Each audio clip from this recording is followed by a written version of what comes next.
Welcome to another conversation in People in Fundraising. This podcast features interviews with nonprofit professionals who discuss their career journeys, lessons learned, and enthusiasm for working in fundraising. And here is your host, the founder of People in Fundraising, Tim Wilson.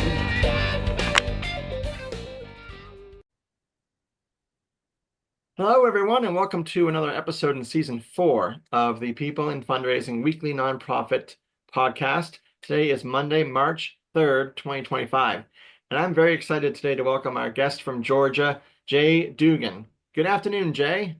Hey, Tim. Thanks for having me. It's great to be with you.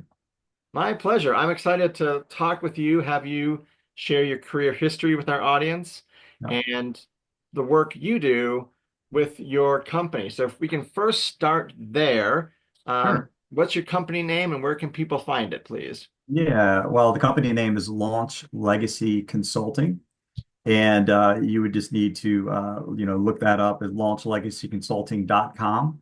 That looks like you're pulling up my website, so when people Right. see that, they'll know they're in the right place. We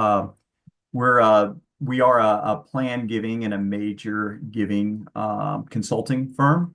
The launch, I'm going to give my graphic designer some credit who kind of played on that theme.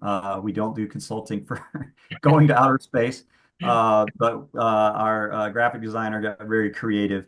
But yeah, we work with small to mid-sized nonprofits across the nation. And yeah, I'll go into more detail of all the particulars, exactly what we do. But yeah, that's where, yeah, if you see the asteroid floating across the screen, you have the right consulting firm if you're trying to track me down. Excellent. Thank you. Yeah. And yeah, so I'd love for you, Jay, to tell us, first off, what led you to get into the nonprofit world, and then from there, what led you to launch Legacy Consulting, please? Yeah. I'll try to keep it brief as possible, but humor me a little bit. Sure. After graduating college and going to graduate school, I was young, newly married, and was looking for a career. I had a friend of the family that worked in insurance, and if anybody who would have met me at that age in life would have told me about any career option, I probably would have done what they said. And Okay. so I started in the world of insurance, kind of as a multi-line insurance agent. Had worked there, had really good success, very good growth.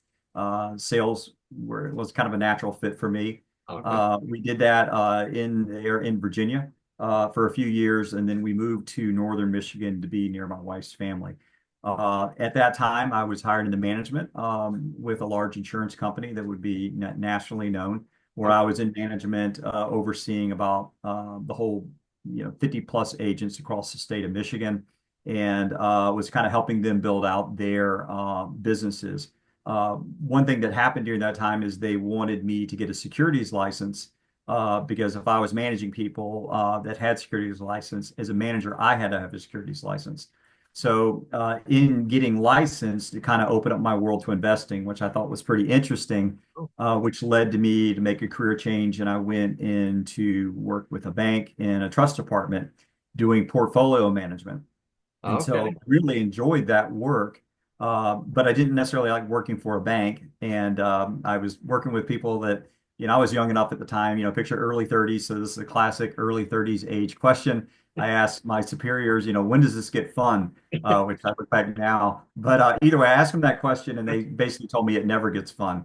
So I thought, gee whiz, I don't want to be around people like this. I want to work more independently. So I went, was hired ultimately with Edward Jones, which I'm sure most Oh, people yeah. know who he is. And so I was a financial advisor with them for quite a few years. But living in northern Michigan, where we do have a summer home, but we did not enjoy living in the snow. Sure. And so a lot of my family's from Georgia. And at that time, I couldn't take the business with me. So when we moved to Georgia, I was at a crossroads, picture, probably late 30s, early 40s. There was an opportunity to make a career change.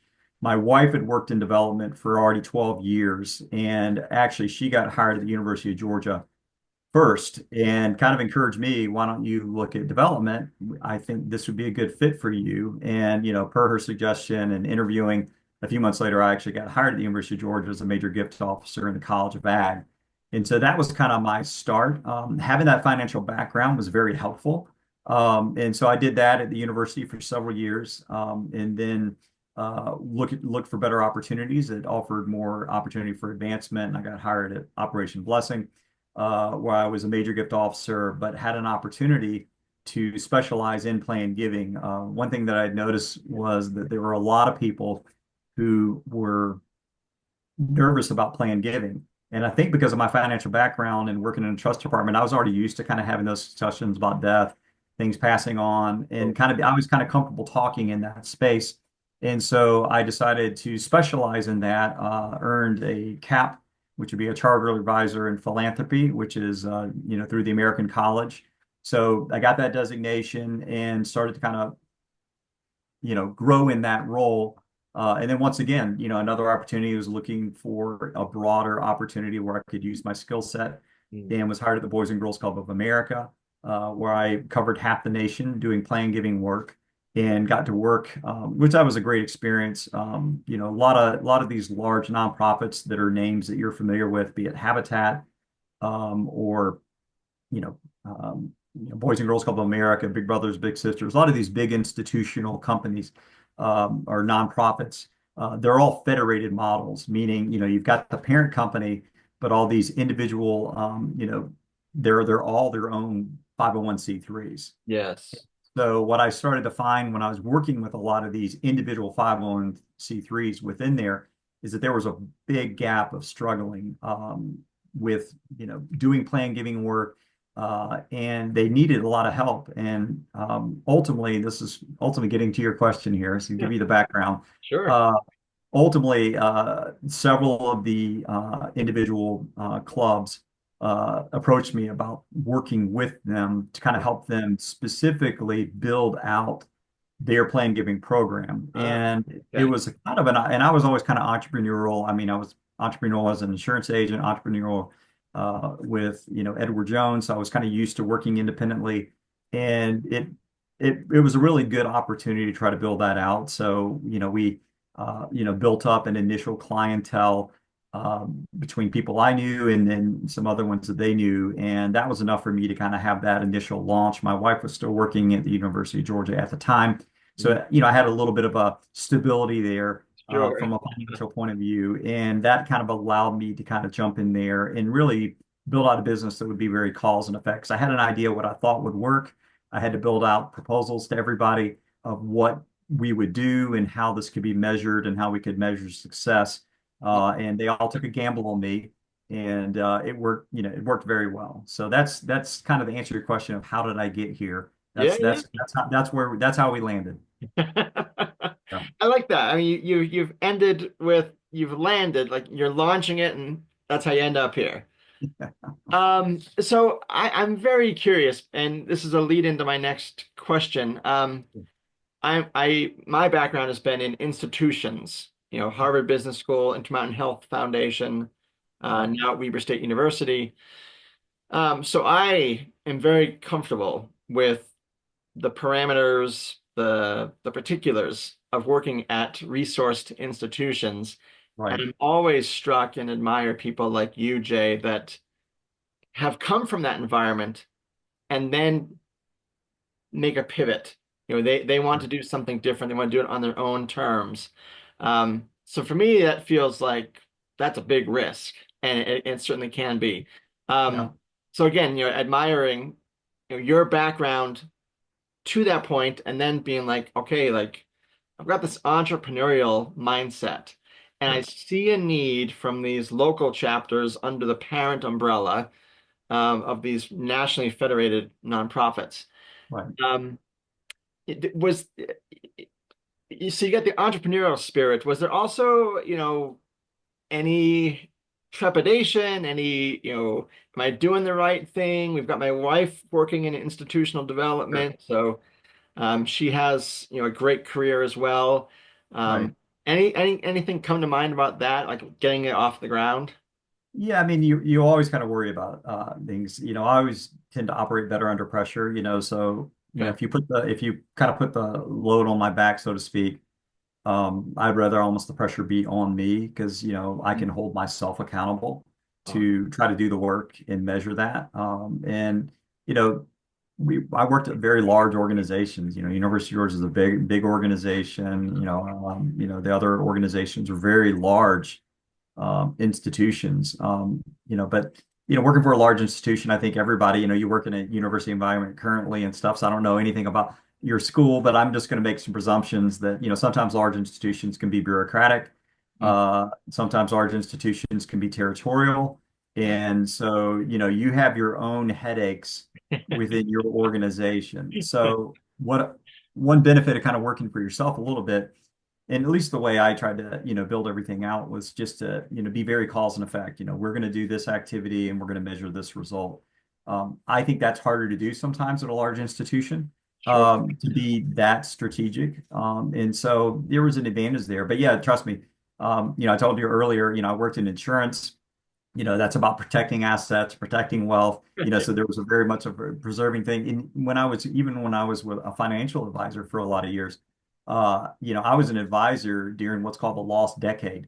And Mm, that's the decade where, the dot-com bubble burst, totally. then 9/11 happened, and Hmm. then you're trying to recover out of that, and then you have the housing crash. Yeah. So, Yeah. I did that for about 10 years and I was kind of worn out. I Sure. look now since then, boy, the markets are sky high, and which I'm Yeah. grateful for my own retirement account. But at the same time, I was, ready for a change. But I guess past experience just working, on my own and, having a belief in kind of what you're doing. And then, obviously once you actually start that process and you sit down with an individual, and I will tell you this, most smaller nonprofits, um, they really struggle, kind of in the planned gift space, especially. They're very much geared towards annual appeal, special events. If they get government funding or grants, they're very much hooked on that too. They may do a capital campaign where they work with individual donors to get major gifts, but Yeah. for the most part, what I've learned is that very few small to mid-sized nonprofits do a very good job at truly cultivating their donors. Mhm. And it's a huge gap. And what I found was a lot of times with my work, you always like to start with a board. This is This. trying to your best practices. Yeah. You want your board to be behind whatever activity you're doing, be it a capital campaign or planned giving campaign. And what I found is probably less than 25% of most board members. I've worked with 20 plus organizations. Uh, most board members have not thought about, and when I say thought about, it has not even entered their mind to leave a planned gift to Sure. the nonprofit that they're sitting on the board of. And these are people that I'm meeting with, the more successful people.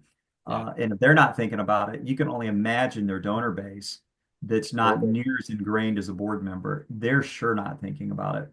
And then you compound that with the smaller nonprofits that don't have the skill set or the knowledge to talk intelligently about legacy giving. Right. So there's a fear factor there. And so they're avoiding the conversation because they don't know how to have it.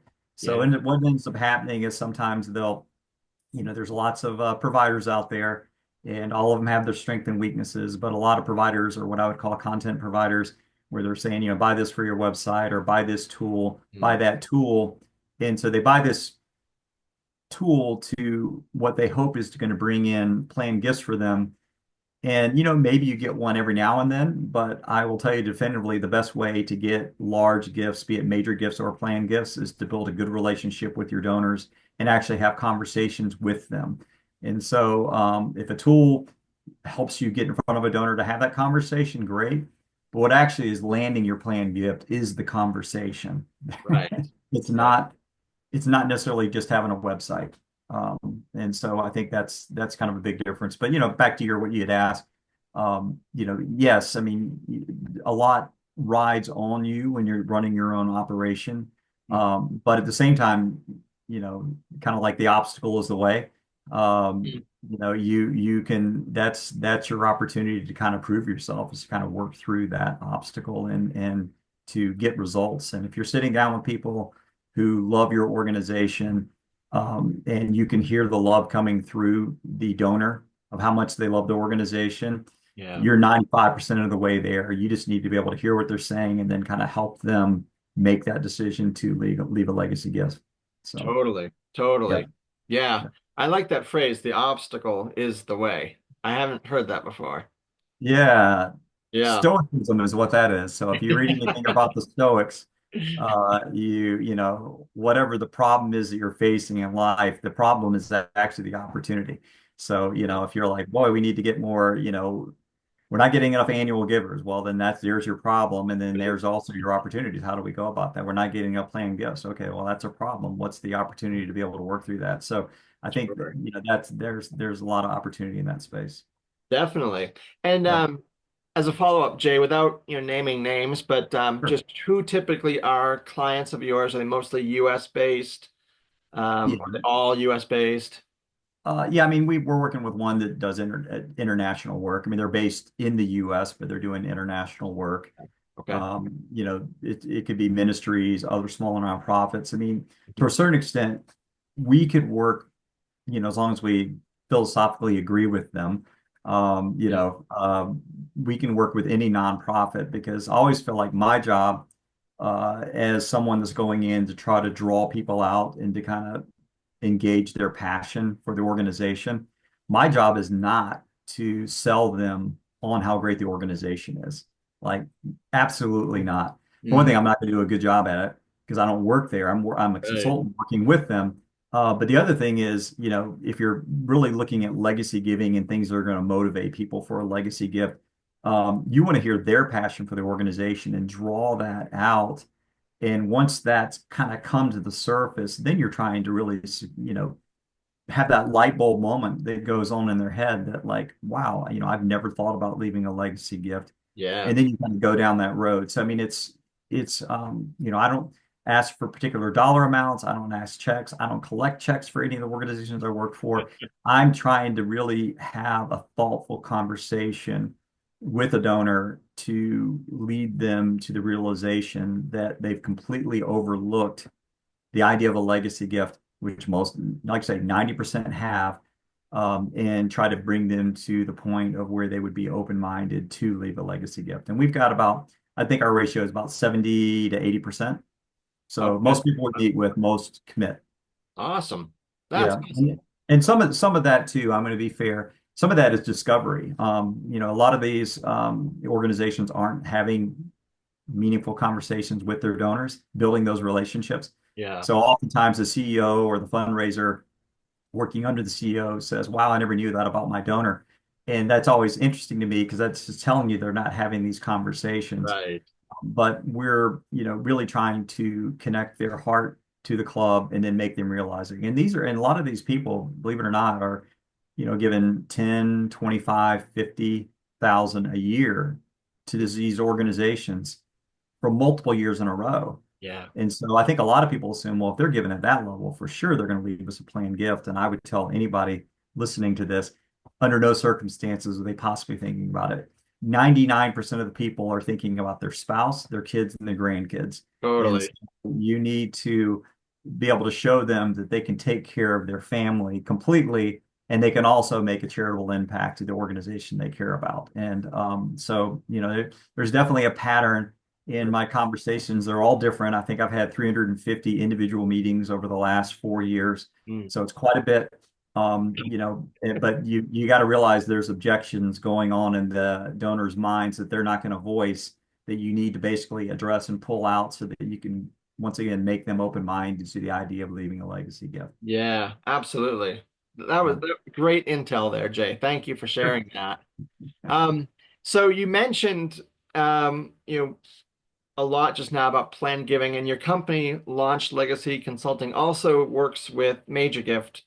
Um, and so I just, curious to get your take Yeah. on sort of the mindset differences between a major gift donor and someone that once the light bulb goes off in their Right. minds are Yeah. thinking about a planned gift or a legacy gift.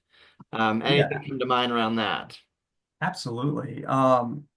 I mean, I would say, and I kind of get back to, I was asked by one organization one organization in two different states, I was asked to present to their state organization. So I was talking about 75 nonprofits all at once, so I did that in a couple of states. Mhm. And they kind of asked me to speak on a particular topic, which was, like how to close a gift. Uh, And that's fine. I mean, there's nothing wrong with right. that, and there's plenty of books out there on that. But I was familiar with, what they wanted me to talk about, and I said, listen, I'm, happy to talk about that. However, how the heck are you going to close a gift if you're not meeting with your donors and building relationships with them? Like you can't Oh, go close a gift unless you have a relationship. If totally. I meeting you for the first time, Tim, if I, no matter how much you like me or whatever, if I just, within the next 5 minutes ask you to stroke $100,000 check to whatever organization, you're probably going to be, you're a nice guy, so you're going to smile and and just say, maybe not. You'll be polite, but it's, to a certain extent, that would be a very offensive ask Sure. because Yeah. do I know you well? Do I know your financial situation well? Is that even the appropriate amount of an ask? I mean, there's so many different things where Yeah. that could come Timing across. of it. Oh, the time, everything. It could come Yeah. across offensive. And yet, I think a lot of organizations kind of operate like somehow you can just get a major gift without having a deep relationship. And I would argue you just can't. And you sure can't do that for planned gifts either. But Yeah. as far as kind of to your question, when you think about, I think the donor cultivation process can be similar. I mean, you do need to build relationships. You need to do discovery. You need to kind of understand where they are, what are the competing interests, what are their passions, so that you can kind of start to define things out. But, plain and simple, like if you get to the point where you're making an ask for, let's say, a major gift, obviously the people potentially are wanting to see an impact now while they're alive, right? Right. Because it's they're given while they're living. Yeah. And at the same time, the other thing that I would say is different too is when they're making that major gift, they're seeing that impact potentially, depending on what they're funding. Let's just assume it's funding, who knows, a playground for an Yeah. organization. So they're it's $100,000 playground. They see it get built. They see the ground get broken. Hopefully they're doing a good job communicating with the donors, showing the ground getting broken and it getting built. And Yeah. ultimately, they end up with the donor, showing them videos or pictures or inviting them to the playground for a ribbon cutting. And you say, have Right. all this great cultivation and you're doing Right. all that stuff. But, so they're seeing that while they're living. And at the same time, they're also seeing that financial impact to their checking account or brokerage account because they're seeing it come out of their budget. Yeah. Whereas I think a planned gift, you're still cultivating along the same way. But I would say you're also, I think, engaging more into their heart, Yeah. legacy minded. How do you want to be remembered? What impact do you want to make? What's a proper role of taking care of your wife and your kids while also helping the nonprofit that you care about? So I would say it gets a little bit, deeper. But Yeah. then I also think too that you also have an ability to get a much larger gift with a planned gift because you're leaving money from your estate. And when you look at someone's house, their brokerage accounts, their investment accounts, maybe they have rentals, maybe they have a business, they're in life insurance, Oh, you yeah. know, somebody that let's just say somebody's making 150,000 a year in income. So that's a good job, good income. Yeah. But they may not have an ability to make $100,000 gift because, they got to pay a mortgage or putting kids through college, they got bills, so it's much harder. Yeah. But, with legacy giving, if they're, giving out of their assets, suddenly 10% of their $1 million retirement account, there's 100,000 there. Their house is worth a half a million. Maybe they want 10% to come out of that. There's another 50. Maybe they got brokerage and other investment accounts. It's a lot easier for someone often to make a 100 to $250,000 account gift or whatever from all those assets. And so it is a little bit different. So I always feel like legacy giving sometimes can be an easier discussion to have because you're not impacting their lifestyle, but you are trying to really engage that heart for them to Yeah. make that gift. So they're similar, but then I think they're also are very different too. So Yeah, definitely. And I'm just curious, I wonder if this is the right moment to ask this, but given the background you've had leading up to nonprofit work, um, for your own career development, what resources did you turn to for, deeper understanding of these differences? I mean, granted, your wife worked in development at University of Georgia, so I'm sure she was helpful in helping to fill out that knowledge. But Yeah, I mean, as with anything, I mean, I think you take, there's always like I took Canon trust school classes and stuff, where I got, learned a little bit on the trust side when I was working for a bank. I think um, when I was working in, at Operation Blessing, that's when I pursued my charter advisor in philanthropy degree. So, you're kind of learning as you're doing work, but then you're also trying to get that expertise on the side. yeah, I do think being a financial advisor and understanding all the different investment options available and being fluent in that. And I worked as a multi-line insurance agent, so I understood life insurance pretty well and annuities. So I think to a certain extent, I mean, having all of that knowledge is just kind of stuck in your head. sure. And then you have that learning on the side through getting that, the CAP was definitely invaluable. That was a very good resource for me. Hmm. And then I think it's just you're doing a lot of reading. I mean, in the plain giving world, Russell James is really well thought of, and most people in the nonprofit space quote him. Hmm. He makes all his material free, which is awesome Sure. because he teaches at Texas Tech, and so I think you try to read as much as you can. I do think plain giving because it can get technical. And this is why I think smaller to mid-sized nonprofits can struggle because, large institutions like UGA and other large institutions, hospitals, arts foundations, they may have a team of 4 or 5 people in a plan giving department that they're focused on that. That's never going to happen with a smaller nonprofit. Most smaller nonprofits to mid-size, and I define small between 2 million to 15 million. Hmm. That's kind of what I would define as small to mid-size. Yeah. Um, it's never going to make sense for them to hire a full-time plan giving person if they're trying to get somebody at quality that's going to cost a little bit of money. Oftentimes, these smaller nonprofits, you'd be paying your fundraiser more than your CEO, and that's probably not going to happen. Yeah. So, you kind of struggle there. Our model with what we try to do, we're kind of a fractional CEO model. So, we probably cost 20% of what a full-time employee would cost, but we feel like we bring so much institutional knowledge and expertise that we can always greatly exceed in fundraising Yeah. whatever we cost per year. So we kind of think it's a no-brainer type situation because with a lot of the organizations we work with, I do face-to-face meetings and visits with organizations. We do coaching and everything also. Hmm. But at the same time, I enjoy having conversations and drawing people out and getting legacy commitments for the organization. So it's a good model, for what we're trying to actually accomplish. And I did, would want to mention that, my wife did come along to join Launch Legacy Consulting full time this past November. Oh, awesome. We had started her with 1 or 2 organizations that I was working with that were willing to bring her on, where she could kind of build out her platform in the major gift space.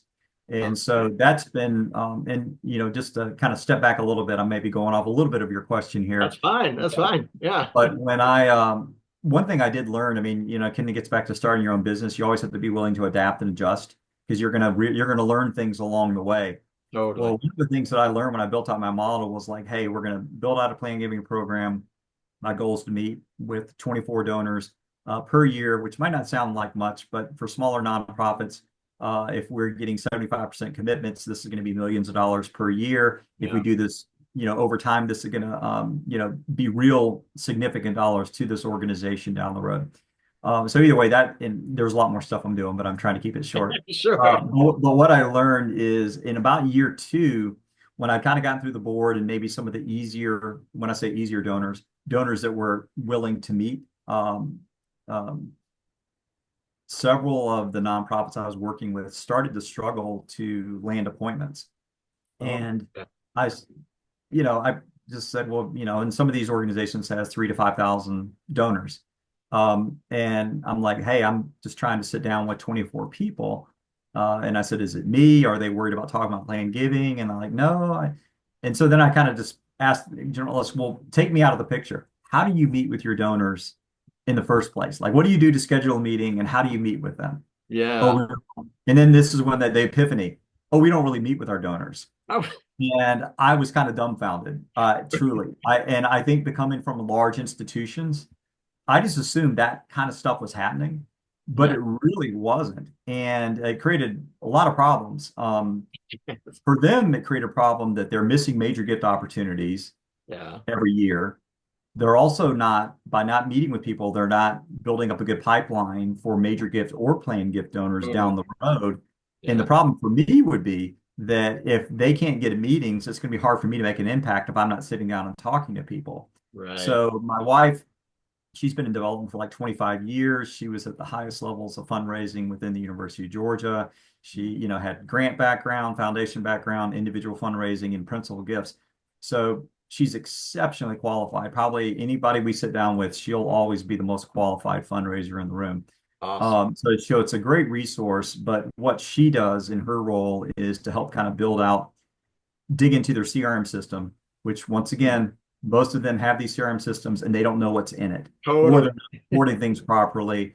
And so she's digging in their CRM, she's looking for opportunities, and then she's identifying key prospects, building out a plan and metrics to make sure we're uncovering major gift opportunities. So it's kind of the best of both worlds. We're now able to help them bring in major gifts on an annual basis while building out planned gifts in the future. So we feel like it's a stronger model. Had Yeah. I known that a lot of the, organizations really weren't doing that donor cultivation, I Mm, probably would have started with that. But it honestly, because it takes sometimes a couple of years to get through their board and some key donors. yeah. Because some organizations have 40 board members, so Sure. That's a long that's time. a year and a half worth of work for me, which is good work. Yeah. But that was kind of a big thing for me to realize that. And so we just kind of presume anybody that we're working with, they need help in their CRM system, identifying opportunities. Yes. So my wife and I's work complements each other, even though we're both kind of consulting in a completely different area. But it kind of helps them because I think most smaller nonprofits do a fine job with annual giving. I think they do a fine job with their special events. Everybody can always get better, but most of them are way too event heavy. And they're addicted to mailing things out and emailing things out. And they get so busy that they really struggle to be able to actually set the time aside to actually meet with their donors and build relationships. And that's what's going to bring you the large transformational Totally. gifts to these organizations. So, Yeah. Well put, Jay. Thank you. And oh, sure. thanks for mentioning how your wife joined Launch Legacy. I know we had talked about her joining before we started recording, so Yeah, I was gonna make sure we get that in the last question, but thanks for preempting me and mentioning sure. your wife is now such a great asset for your company. Oh, she's terrific. I mean, and she really does. I mean, I've got my monthly calls with the organization. She's got her monthly calls, and she's building it out. But um, it makes for a strong model. We feel like what we do. There aren't many consulting firms that do the level that we do. But we feel like we're a boutique firm. Working Yeah. with these small to mid-sized nonprofits because most of the large organizations, and I'm not going to name names, but I mean they're really only want to work with the large nonprofit institutions out there. Yeah. They're charging 100+ thousand a year per institution, and these smaller nonprofits, they'll never be able to afford Yeah. their service. It's just never going to happen, and yet so there's a huge need in this space, and so we are working on that. We are working on a national platform that we're hoping that we can, because to a certain extent we can only scale so much of me because there's only so much I'm willing to travel. But we are working on some things that we think we could kind of merge, plan giving tools with consulting.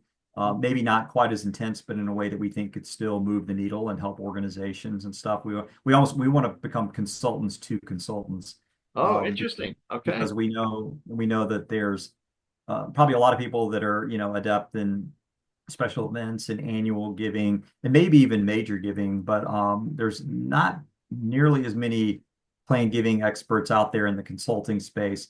And we think that there's a lot of people that are consultants that probably would like to offer plan giving services, but they don't understand it.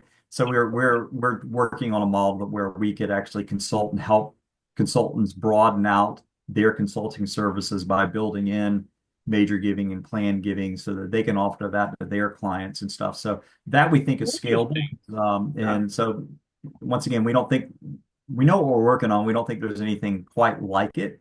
But it's going to take a few months for us to get it. Our goal is to have it created, by the, end of the summer, 2025, and then start rolling it out nationwide. So we're excited about it, but Yeah. we'll Dynamite.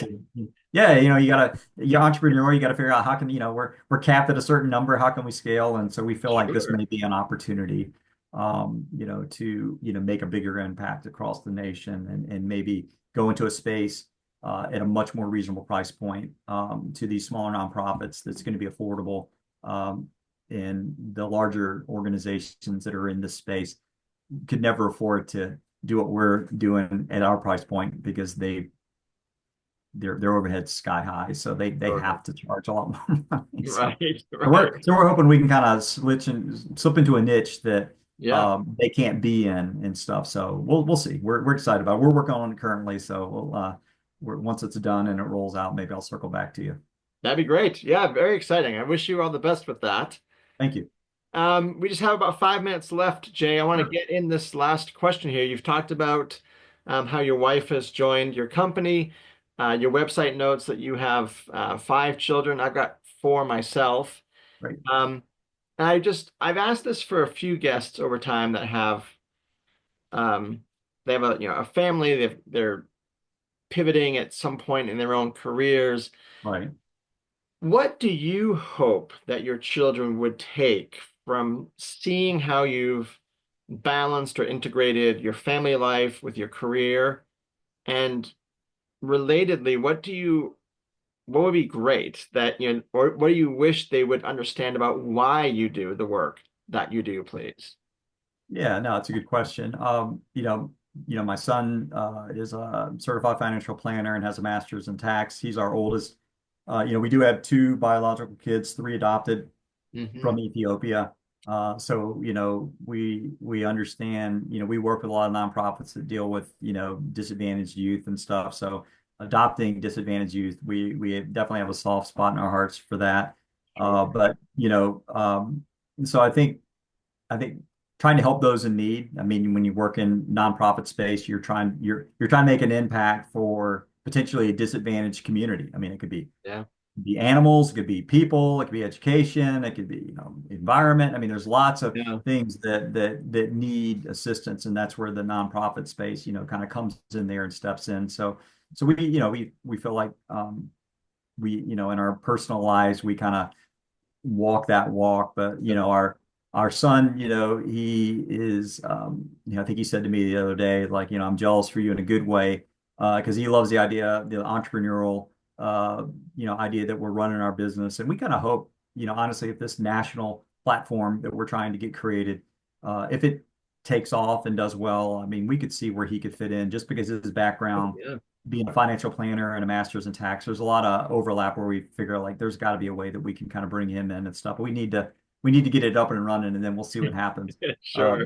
Our daughter, our second oldest daughter is, she's a professor, at a university. And she really values kind of work-life balance. And our adopted kids, they're younger, I mean, early 20s. So they're, I put them in the category of they're trying to figure out life still, Sure. Yeah. with careers and stuff. So obviously we're trying to be supportive of them, but they're, younger and trying to figure things out. So, and obviously we want nothing but the best for them. But, I think when I was thinking about this question, I read a book. I think the author was Richard Swenson. It was a book called Margin.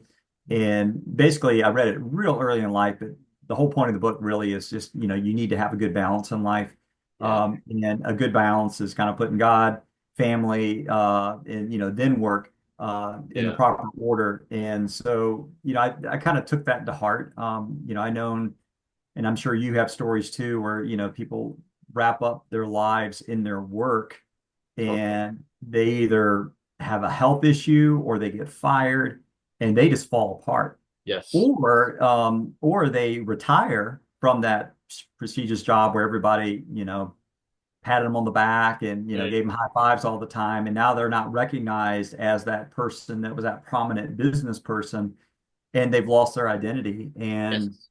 and they Yeah. struggle. And so I've, it's not that we shouldn't all work hard and do our very best. I think we should, but I think having better relationships with your friends and your family, having that balance, maybe you don't make quite as much money, but you have a happier life. I think we've all read stories or seen it online where people talk about, deathbed confessions, Yes. and they never wish they made more money or they did this or owned this other asset. Right. It's usually the relationships that matter. And so Yeah. I think that's, if there's anything I would, tell the kids, it would be that, just try to, enjoy your work, but, keep it in perspective and try to live, kind of what I would say a very balanced, healthy life. And I think if we all did that, it'd be a much happier place. Totally. Yeah. Yeah. So, I think, and I think not that you don't have stress being self-employed, because for sure you do and stuff. If you Sure. lose a client, you're bummed out, but then you gain a new client, it all works out. So I think a lot of it's just, keeping perspective and keep just doing your best and, trusting God's gonna, always provide anyways. And that's Yeah. always kind of been the case, for us. So that would probably be the one thing that I would, want to instill at least in the kids and, Yeah. everybody that's listening, you really want to have a balanced life. Yeah, that's very well put. Thank you, Jay, for articulating that. So the book is Margins, correct? Yeah, it's margin, Margin. singular. Yeah. Yeah, and it's Yeah. Richard Swenson. And it came out, this is probably a very dated book. I think I read this in the 90s. But I Okay. think it was a doctor that had this epiphany, and it just resonated with me. So, I haven't reread it in a while, if I'm being honest, but the principles in that stuck with me. So Yeah, great. And I think you're right too. Like, for me personally, and for a lot of people I know, that it is having that balance and that trying to make sure that work doesn't isn't the sole source of someone's identity or their self-worth or their right. purpose. Yeah. So you mentioned God, you mentioned family, friends, like those are the mainstays for people of Sure. faith, and if people of other faiths, like they Right. find other outlets for purposes too. But you know, that's where your self-worth is rooted in. And that's where you can make these contributions that when you talk about legacy, like that's living your legacy through your family and friends and um, just doing your best with the talents you've been blessed with. Yeah, I mean, absolutely. And we want to, all the organizations that work with us and contract with us. I mean, I think in the last 4 years, I think we've, had nearly 75 million, I think, in commitments, which I would say when you think that most of the smaller nonprofits we work with had zero planned giving program in place at all. Wow. And so we started all these from scratch. And it just shows you that there's a huge opportunity out there for these nonprofits, especially these smaller ones. And it's just being able to engage. But yeah, I mean, I hope that's part of our legacy is that, one day I keep telling these nonprofits, I said, one day, these CEOs that I'm working with are probably going to be retired. Yeah. But the new CEO that comes in behind them, when it's 2 million, 3 million, 5 million, 1 million each year just starts flowing in, it's really going to make a big transformation for these nonprofits. And that I always tell people, all the nonprofits I work with, what's one of the best stopgap measures if there's ever a negative economic impact in the future? Maybe the millennials don't give as much as the boomer Right. generation. Maybe all these things that we don't have really truly that much control over. But if we set up like future funding, be it endowments or large gifts, that could be the very thing that helps that organization continue for another 50 to 100 Oh, years sure. because people were setting aside for the future. And I would argue if if nonprofits aren't trying to grow in this space and actively try to build up for that future funding, and this could be churches, small nonprofits, they're going to have a significant negative impact down the road if they don't work in this space. So either way, Yeah, absolutely. Well, Jay, thank you very much for your time today. We're at the hour mark. sure. I've just really enjoyed connecting with you and hearing your story and appreciate your time today. So thank you very much. And for our audience, you can find Jay Duggan's conversation on multiple platforms in May of 2025 on LinkedIn, which will have the link to the YouTube audio video of this interview. Also on Podbean and Spotify will be the audio only version. And then thanks to Luis Diaz of the Donor Participation Project, who is sponsoring my current website. You can find Jay's conversation there at peopleinfundraising.wordifysites.com. And also be on the lookout because Jay will post snippets of this conversation as well on his LinkedIn and perhaps on his website. So multiple ways to hear this great conversation today. Yeah. Well, thank you so much, Tim, for having me. I really enjoyed it and good to get to know you. Yeah, don't be a stranger. Certainly not. I'll be excited to see you follow on these plans to Sure. go Yeah, next. absolutely. Yeah, Yeah. I'll make sure to reach back out to you when I think it's in full fruition. So that'd be great. awesome. Great. Thank you so much. Thank you, Jay. Have a good rest of your day. And thanks to our You too. audience for listening and watching. Yeah, thank you.